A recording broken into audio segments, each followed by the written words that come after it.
So in today's class, we will be dealing more about the secure multipurpose internet mail extension, which is in short referred to as the SMIME. Mainly, we'll be looking into the various functions of SMIME, SMIME messages, the certificate processing, and the enhanced security services which are being offered by SMIME. So before we get into the functionality of SMIME, there is an important concept in the MIME and the SMIME, that is the canonical representation or the canonical form. So the canonical form is basically a format which is appropriate to the content type, that is standardized for use between the systems. And this is in contrast to the native form, which is a format which is very much peculiar to a particular system. So if you have to differentiate between the native form and the canonical form, the native form consists of a native character set and a local end of a line conventions will be used. And in the canonical form, we have the record length and various possible file attribution information will be available. So these are the two different forms of representation, but the one which is most widely used is the canonical form of representation. Now coming to the functions of SMIME. So in terms of general functionality, SMIME is very much similar to the PGP, and both offer the ability to sign and encrypt messages. So let us look into the four main functions. First one that we have is the enveloped data, and this consists of the encrypted content of any type and the encrypted content encryption keys for one or more recipients. The second one is the signed data. So here a digital signature is formed by taking the message digest of the content to be signed and then encrypting that with the private key of the signer. So the content plus the signature are then encoded using base 64 encoding. So a signed data message can only be viewed by a recipient with SMIME capability. The third functionality is clear signed data. So as with signed data, in this case, a digital signature of the content is formed, but only the digital signature is encoded using base 64. So as a result, what happens is that the recipients without the SMIME capability can view the message content, but they cannot verify the signature. The fourth functionality is signed and enveloped data. So here, this is signed only and encrypted only entities can be nested, so that encrypted data may be signed and the signed data or the clear signed data may be encrypted. So both the cases, that is signed and enveloped data, will be encrypted in this case. So next we have the cryptographic algorithms. So you can see here there is a table which summarizes the cryptographic algorithms which are used in SMIME. And SMIME basically uses two terminologies which are taken from the RFC 2119, and these two terminologies are referred to as must and should. So must basically means that it's a definition which involves an absolute requirement of a specification. So in this case, when we say it's a must to have this particular specification. So that is why we use the terminology must. So here an implementation must include this particular feature or a function that should meet the specified standards. When we use the terminology should, that means there may exist certain valid reasons in a particular circumstance to ignore this feature or a function, but it is recommended that an implementation to include the feature or a function. So these two terminologies you can see that we have used in the table where we have specified the requirements. Now coming to the SMIME, which incorporates 3 public key algorithms, and the first one basically is the digital signature standard, that is DSS, which is one of the preferred algorithm for a digital signature. So this SMIME can also have the Diffie-Hellman algorithm for encrypting session keys. In fact, a variant of Diffie-Hellman that provides both encryption and decryption, known as the El-Gamal algorithm, is used. So as an alternative, we can also go for RSA that can be used for both signatures and session key encryption. Now, these are the same algorithms which are used in the PGP, that is pretty good privacy, and they provide a high level of security. So for hash function to be used to create a digital signature, the specification will require basically 160-bit SHA-1, but it recommends the receiver to support for 128-bit MD5 for a backward compatibility with the older versions of SMIME. Now, for message encryption, we can go for a 3-key triple DES algorithm, which is widely recommended. And usually what happens is that the SMIME specification includes various procedures for deciding which content encryption algorithm needs to be used. So a sending agent, so a sending agent will have to make 2 decisions first. So the first one would be the sending agent must determine if the receiving agent is capable of decrypting using a given encryption algorithm. Secondly, if the receiving agent is only capable of accepting a weakly encrypted content, then the sending agent must decide if it is acceptable to send using weak encryption. So to support this, we have a decision process to do. So a sending agent may announce its decrypting capabilities in order of the preference for any message that it sends out. So a receiver agent will store that information for future use. So we have certain rules that are being specified by the sending agent. So the rules have 4 steps.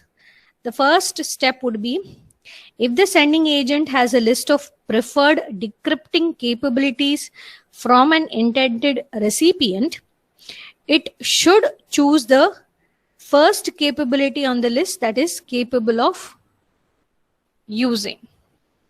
Second one, if the sending agent has no such list of capabilities from an intended recipient, but has received 1 or more messages from the recipient, then the outgoing message should use the same encryption algorithm as was used on the last signed and encrypted message received from the intended recipient. The third rule is that if the sending agent has no knowledge about the decryption capabilities of the intended recipient and is willing to risk that recipient may not be able to decrypt the message, then the sending agent should use the triple DES. Fourth rule, if the sending agent has no knowledge about the decryption capabilities of the intended recipient and is not willing to risk the recipient may be able to decrypt the message, then the sending agent must use RC240. Now, if a message is to be sent to multiple recipients and a common encryption algorithm cannot be selected for all, then the sending agent will need to send 2 messages. But in this case, the security of the message is made vulnerable by the transmission of 1 copy with a lower security. So these are the rules to be followed by a sending agent just to ensure that the information is properly encrypted and we use suitable public key algorithms. Next, coming to SMIME messages. So SMIME makes use of a number of new MIME content types, and these content types can be seen in this particular table. So all of the new application types makes use of the designation PKCS, which stands for Public Key Cryptography Specifications, which are issued by RSA Laboratories. So let us see how we can secure an MIME entity, that is SMIME. So SMIME basically secures an MIME entity with a signature, encryption, or both. Then a MIME entity may be an entire message, or if the MIME content type is multi-part, then an MIME entity is one or more of the subparts of the message. So the MIME entity is prepared according to the normal rules for MIME message preparation. Then once these rules are followed, then the MIME entity plus some security related data such as algorithm identifiers and certificates are processed by the SMIME to produce the PKCS object. A PKCS object is then treated as a message content and wrapped in the MIME. In all the cases, that is, the message to be sent has to be converted into a canonical form. In particular, for a given type and subtype, the appropriate canonical form is used for the message content. For a multi-part message, the appropriate canonical form is used for each subpart. After this, we make use of the transfer encoding, and the result of applying the security algorithm will be to produce an object that is partially or totally represented in arbitrary binary data. So this will then be wrapped in an outer MIME message, and the transfer encoding can be applied at that point. Typically, we will be using the base 64 encoding. In the case of the multi-part signed message, the message content is of the subparts, is any one of the subparts which can be unchanged by the security process unless the content is 7-bit, and it should be transfer encoded using base 64 or say quoted printable format, so that there is no danger of altering the content to which the signature has been applied. Now, here you can see in this particular table, we have various types of SMIME content types. That is, we have signed data, enveloped data. So we will be looking into the various SMIME content types in much detail. Mainly, there are 4 SMIME content types. We have the envelope data. So this is an application PKCS7 MIME subtype, which is used for one of the 4 categories of SMIME processing, and each with a unique SMIME type parameter. So in all the cases, the resulting entity, which will be referred to as the object, will be represented in the form known as the basic encoding rule, or in short BER. So this BER format, that is the basic encoding rule format, consists of arbitrary octet strings and therefore binary data. So such an object should be transfer encoded with base 64 in the outer MIME message. So let us look into the first content type, and let us look into the steps that are involved for preparing an envelope data MIME entity. So here you can see the figure which shows the step-by-step process involved. So first what happens is that we generate a pseudo-random session key for a particular symmetric encryption algorithm. Either we use RC240 or we make use of triple DES. Then for each recipient, we encrypt the session key with the recipient's public RSA key. And for each recipient, we prepare a block known as the recipient info that contains an identifier of the recipient's public key certificate, an identifier of the algorithm used to encrypt the session key, and the encrypted session key itself. Then we encrypt the message content using this particular session key. So basically this recipient info block will be followed by the encrypted content, which will constitute the enveloped data. So this information will be encoded into a base 64 encoding. So to recover, what we do is that to recover the encrypted message, the recipient first strips off the base 64 encoding, then the recipient's private key is used to recover the session key, and finally the message content is decrypted using this particular session key. The second type of SMIME content type is the signed data.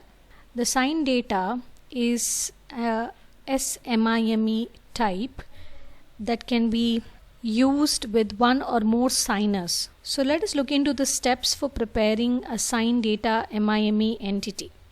So first what we do is we select a message digest algorithm. The hash function could be SHA1 or the MD5. Then we compute the message digest hash function of the content to be signed. We encrypt the message digest with the signer's private key or the sender's private key. Then we prepare a block known as the signer info that contains the signer's public key certificate, an identifier of the message digest algorithm, and an identifier of the algorithm used to encrypt the message digest, and the encrypted message digest itself. So this signed data entity consists of a series of blocks including a message digest algorithm identifier, the message being signed, and the signer's info. And this signers, or I can say the signed data entity, may also include a set of public key certificates sufficient to constitute a chain from a recognized root or a top level certification authority to the signer. So in order to recover the signed message and to verify the signature, the recipient will first need to strip off the base 64 encoding, because that is what we do over the signer info block. So we had performed the base 64 encoding. So that is why here we need to strip off the base 64 encoding. Then the signer's public key is used to decrypt the message digest. And finally, the recipient can independently compute the message digest and compare it to the decrypted message digest to verify the signature. So that is regard to SMIME content type, that is signed data. The next one that we have is clear signing. So clear signing is achieved using the multi-part content type with the signed subtype, and this signing process does not involve transforming the message to be signed, so that the message is sent in the clear format. So the recipients with MIME capability but not SMIME capability are able to read the incoming message. So in clear signing, basically a multi-part or a signed message has two parts. That is, the first part can be any MIME type, but must be prepared so that it will not be altered during the transfer from source to destination. And this means that if the first part is not a 7-bit, then it needs to be encoded using the base 64 or the quoted printable type of encoding. Then this part is processed in the similar manner or in the same manner as that of the signed data. But in this case, an object with the signed data format is created that has an empty message content field. So this object will be a detached signature, and then we apply the transfer encoding using, say, base 64 encoding algorithm to become the second part of the multi-part signed message. And this second part has a content type of application and a subtype of PKCS7 signature. So you can look at the sample message that is given here. You can see that the protocol parameter indicates that this is a two-part clear signed entity. And here you have the term MICALG, which is a parameter which indicates the type of the message digest that is being used. And in this case, it is the SHA1, that is the hash algorithm. And the receiver in this case can verify the signature by taking the message digest of the first part and compare this to the message digest which is recovered from the signature in the second part. So this part you can see is the unsigned data. So the fourth content type that we had to look into was the registration request. And the registration request typically is a application or a user wherein this will apply to a certification authority for a public key certificate. So the application or PKCS10 SMIME entity is used to transfer a certification request. So you can see here we make use of the certification request info block, which is followed by the identifier of the public key encryption algorithm, followed by a signature of the certificate request info block, which is made using the sender's private key. So this certificate request info block will include the name of the certificate subject, that is the whole entity whose public key is to be certified, and a bit string representation of the user's public key. The next thing that we have is certificates only message. So here a message containing only certificates or a certification revocation list that is represented as CRL can be sent in a response to a registration request. So the message will be an application PKCS7 MIME type or a subtype with an SMIME type parameter to degenerate. Next is SMIME certificate processing. So the SMIME uses public key certificates that conform to the version 3 of X.509, and the key management scheme used by the SMIME is a hybrid between the X.509 certification hierarchy and the PGP's web of trust. So as with the PGP's model, the SMIME managers or the users must configure each client with a list of trusted keys and with a certification revocation list. So the responsibility is local for maintaining the certificates, which are needed to verify the incoming signatures and to encrypt the outgoing messages. See, on the other hand, what happens is that the certificates are signed by the certification authorities. So let us look into the several management functions which it needs to perform. So the first one is the user's agent role. So this has the three main functions to be performed, that is key generation, registration, certificate storage and retrieval. So under key generation, the user of some related administrative utility, example, the one which is associated with the LAN management, must be capable of generating separate Diffie-Hellman and DSS key pairs and should be capable of generating RSA key pairs.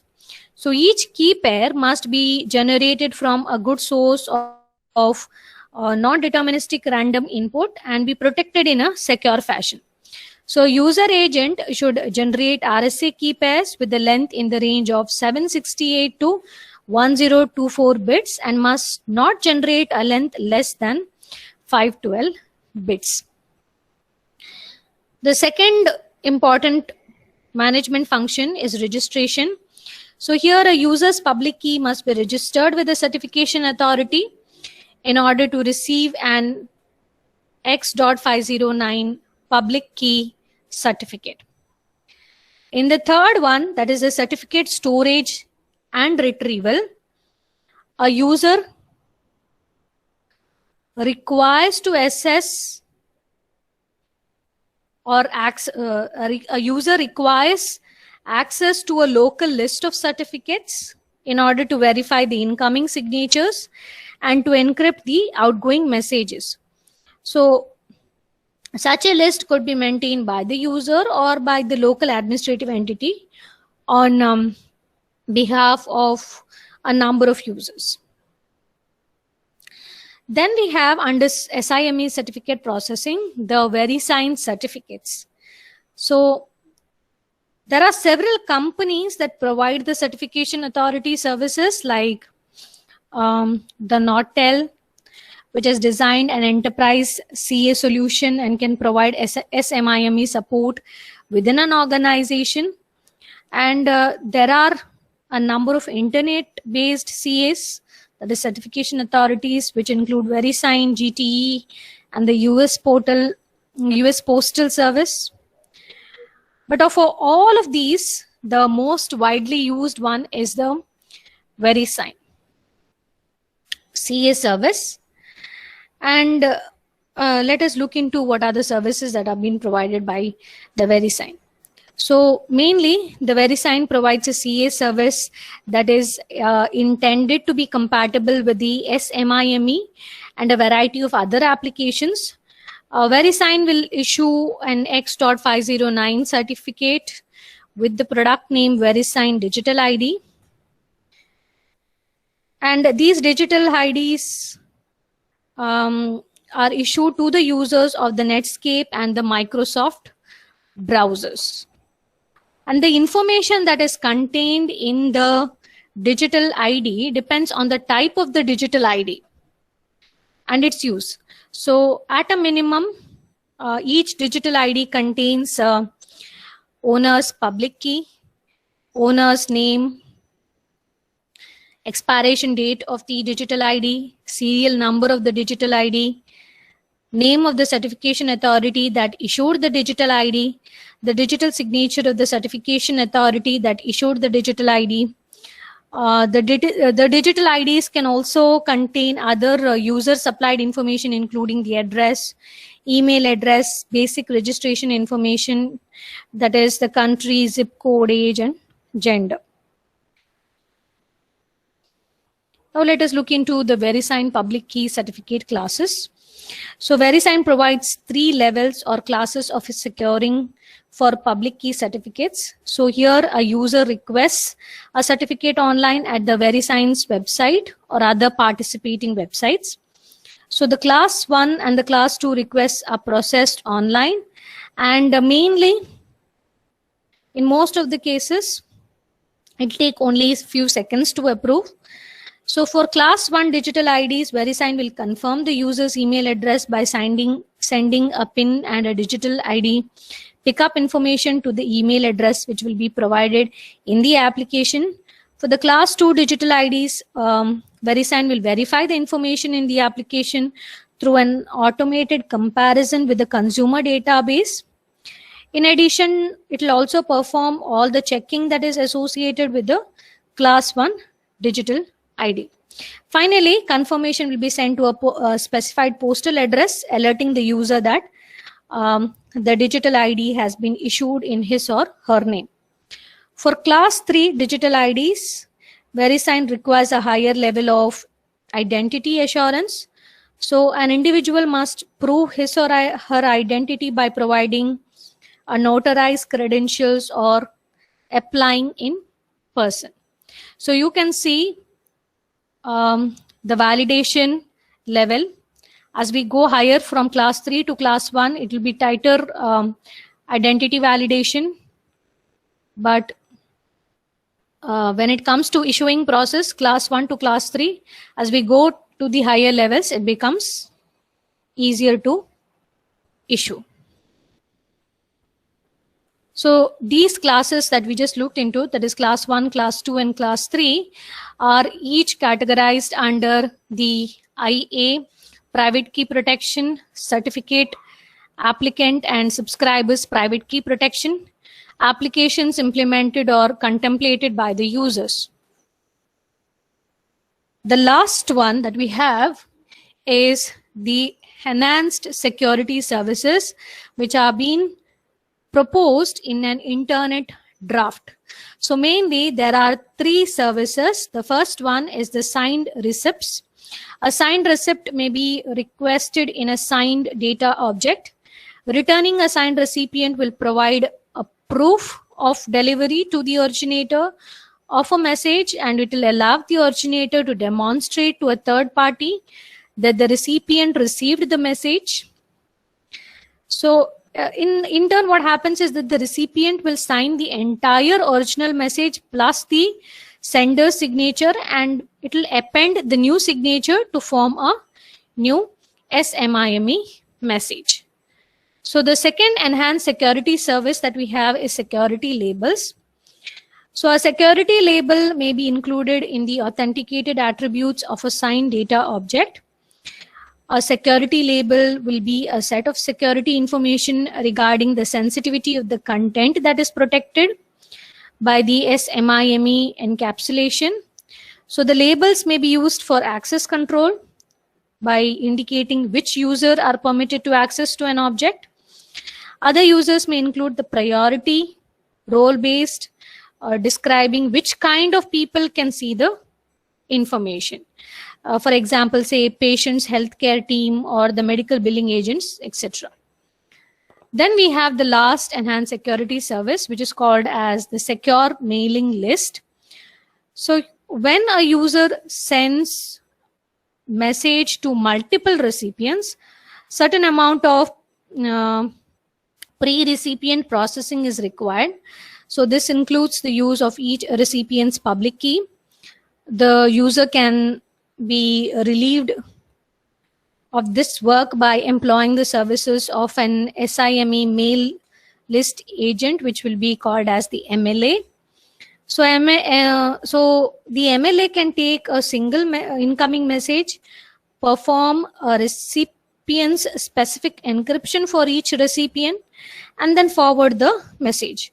So the originator of a message need to only send the message to the MLA with the encryption performed using the MLA public key. So these are the three enhanced security services: signed receipt, security label, and secure mailing list.